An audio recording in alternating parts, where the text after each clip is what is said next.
The Philippine House of Representatives exploded in a fury of accusations and denials. On February 7, 2025, impeachment proceedings were initiated against Vice President Sara Duterte. The nation watched, captivated by the unfolding drama. The political landscape, already fraught with tension, was about to be irrevocably altered. At the heart of the storm was the increasingly contentious relationship between President Ferdinand Bongbong Marcos Jr. and his own vice president. Their alliance, forged in the crucible of the 2022 election, had begun to crumble. The midterm elections of 2025 only served to widen the rift. Whispers of discontent had been circulating for months. Duterte, known for her fiery rhetoric and independent streak, had become a thorn in Marcos's side. Her popularity, particularly among the younger generation, was undeniable. Some saw her as a potential rival, a threat to Marcos's own ambitions. The impeachment, spearheaded by Marcos's allies in the House, sent shockwaves through the archipelago. It was a bold move, a clear signal that the gloves were off. The charges, though shrouded in legal jargon, were widely seen as politically motivated. The battle lines were drawn. The roots of the Marcos-Duterte rivalry ran deep. The two political dynasties, once allies of convenience, were now locked in a high-stakes power struggle. The midterm elections, intended to solidify Marcos's grip on power, had backfired spectacularly. Duterte's influence within the Senate had grown, bolstered by the surprising victory of several of her allies. Among them was Imee Marcos, the president's own sister. The irony was not lost on political observers. The president's family was now divided, a microcosm of the nation itself. The situation was further complicated by the looming presence of Rodrigo Duterte, the former president and Sara's father. His extradition to the International Criminal Court to face charges of crimes against humanity had sent shockwaves through the country. Sara, though publicly critical of her father's human rights record, had denounced the extradition as a betrayal of the Philippines. The impeachment trial was shaping up to be a referendum on both Marcos and Duterte. Their political futures, as well as the fate of the nation, hung in the balance. The eyes of the nation turned to the Senate, where the impeachment trial was set to begin. The chamber, usually a stage for political maneuvering and grandstanding, was now transformed into a courtroom. The weight of history rested on the shoulders of the 24 senators who would serve as jurors. The prosecution, composed of members of the House of Representatives, presented their case with theatrical flourish. They painted Duterte as a power-hungry opportunist, a threat to the stability of the nation. Her every move, they argued, was calculated to undermine the president and sow discord. Duterte's defense team, a formidable collection of legal minds, countered with a calm and measured approach. They argued that the charges were baseless, politically motivated attempts to silence a popular and effective leader. They presented Duterte as a victim, a patriot targeted for daring to challenge the status quo. As the trial progressed, the nation was glued to their televisions and radios. Social media became a battleground for supporters of both sides. The drama, unfolding in real time, was more gripping than any fictional thriller. The senators, caught in the crossfire of the impeachment trial, faced an unenviable dilemma. Their votes, cast under the watchful gaze of the nation, would have far-reaching consequences. Alliances were tested, loyalties questioned. The required two-thirds majority for conviction seemed like a distant possibility. Duterte's support within the Senate, though difficult to quantify, was undeniable. Her allies, emboldened by the midterm election results, were vocal in their defense. Even some senators within Marcos's own coalition expressed reservations about the impeachment. They feared a backlash from the public, who viewed the proceedings with a mixture of cynicism and amusement. The economy, already struggling, was showing signs of further decline. The last thing the nation needed was more political instability. The pressure on the senators was immense. Their decisions, guided by a complex mix of political calculus, personal convictions, and perhaps even a sense of history, would shape the destiny of the Philippines. Section 5. Public Outrage. Outside the halls of power, the public watched the impeachment trial with a mixture of anger, frustration, and resignation.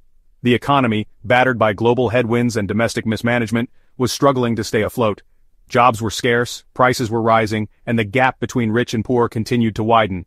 The extradition of Rodrigo Duterte to the ICC had ignited a firestorm of controversy. Supporters hailed it as a victory for justice, a sign that even the powerful were not above the law. Critics denounced it as a betrayal of Philippine sovereignty, a sign of weakness on the world stage. The impeachment trial, seen by many as a distraction from the real issues facing the nation, only added fuel to the fire.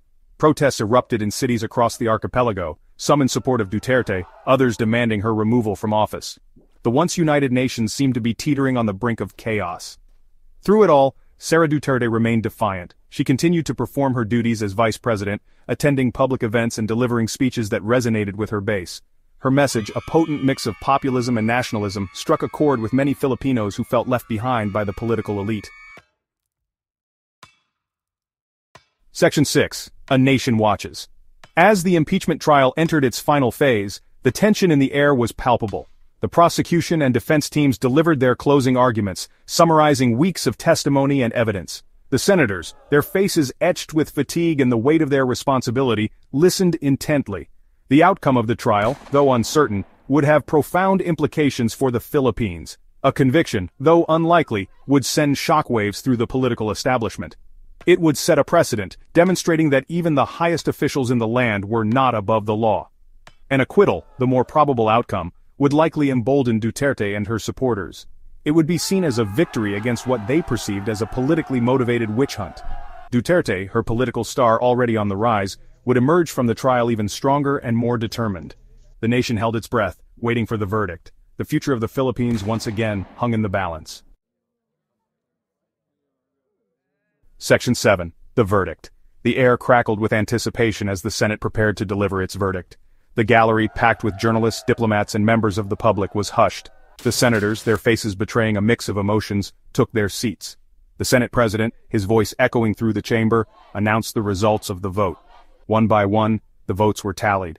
The tension was unbearable, each vote a tick of the clock pushing the nation closer to the edge of its seat. When the final vote was cast, a collective gasp swept through the room. The verdict was in. Sara Duterte was acquitted. The two-thirds majority needed for conviction had not been reached. Duterte, her face a mask of composure, had survived the political battle of her life. The reaction was immediate and visceral. Cheers erupted from Duterte's supporters both inside and outside the Senate building. Her detractors, their faces etched with disappointment and anger, could only watch in disbelief. The nation once again was deeply divided. Section 8. The Aftermath. The acquittal of Sara Duterte sent shockwaves through the Philippine political landscape. Her supporters, emboldened by the victory, hailed her as a champion of the people, a fearless leader who had stood up to the political elite. Rallies and celebrations erupted across the country, with Duterte's image projected onto buildings and banners. Her detractors, however, viewed the verdict with a mix of anger and trepidation. They saw it as a sign of the country's deeply entrenched culture of impunity, where the powerful were rarely held accountable. Fears of a more authoritarian turn under Duterte's growing influence began to surface. The fallout from the trial extended beyond the Philippines' borders. International observers expressed concern over the state of the country's democracy, questioning the independence of its institutions. The acquittal also raised questions about the Philippines' commitment to human rights, particularly in light of Rodrigo Duterte's legacy. In the halls of power, the political maneuvering began in earnest. Duterte, her stature enhanced by the trial, emerged as a force to be reckoned with. Her influence within the Senate was undeniable, and her popularity among the masses continued to grow. The 2028 presidential election, once a distant prospect, was now within her sights. Section 9. A Glimpse into the Future. The acquittal of Sara Duterte marked a turning point in Philippine politics. It solidified her position as a major player on the national stage, someone capable of challenging the established order. It also exposed the deep divisions within Filipino society, divisions that would continue to shape the country's future. As Duterte consolidated her power, the question on everyone's mind was, what would she do with it? Would she use her newfound influence to enact meaningful reforms, addressing the issues of poverty, inequality, and corruption that plagued the nation? Or would she continue down the path of populism and nationalism, further dividing the country and undermining its democratic institutions? The future of the Philippines once again hung in the balance. The choices made in the wake of the impeachment trial would have far-reaching consequences, not just for Duterte and her allies but for the entire nation. The world watched, waiting to see what path the Philippines would choose.